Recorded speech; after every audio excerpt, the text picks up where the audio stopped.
It's fair to say that the cogs of enthusiasm surrounding the Gears of War series have slowly ground to a halt, with Gears 4 being relatively vanilla and wacky spin-offs like a Funko collaboration doing little to revive interest in this once groundbreaking franchise.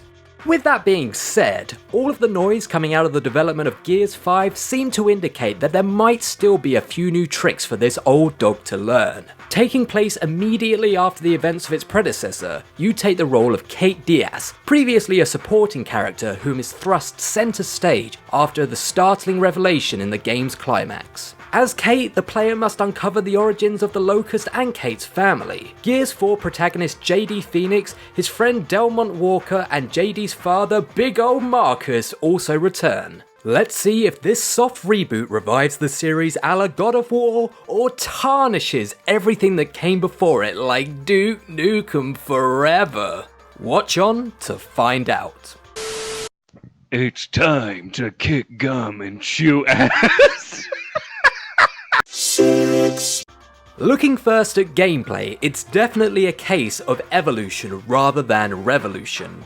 The gory third-person action where you fire blindly over waist-high cover and perform DIY dissections with your Lancer is all still there, and it's a massive relief that it is. It's this formula that made the Gears series so iconic and why so many pretenders have tried to emulate it since. But that isn't to say that developers The Coalition are resting on their laurels, as they've introduced some new mechanics to keep the game feeling fresh. Your faithful robot companion Jack now has a much more prominent role, offering help unlocking doors and hacking terminals. He even has his own upgrade tree. What's more, whereas the first areas follow the linear level structure the franchise is known for, the middle acts have an open world hub that you can traverse to pick missions in the order that you choose, as well as side quests and other secrets that, although not essential, enrich your overall experience.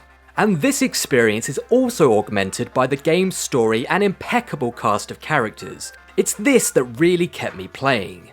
If you've not played any of the previous games, fret not. You're offered a quick summary at the start, which is all it takes to catch you up to speed and help you remember that these are some of the most endearing, burly, muscular people going. The only thing is, the ending is a little abrupt, which is obviously baiting for the inevitable sequel, but even this isn't as bad as the finishing the fight malarkey we got at the end of Halo 2, so don't worry too much. All the online multiplayer modes are still here, as well as some new ones, and I can confirm Horde mode is back, and it is still great. There's also a selection of downloadable characters including Spartans from Halo, Terminator's Sarah Connor, and Dave effing Bautista!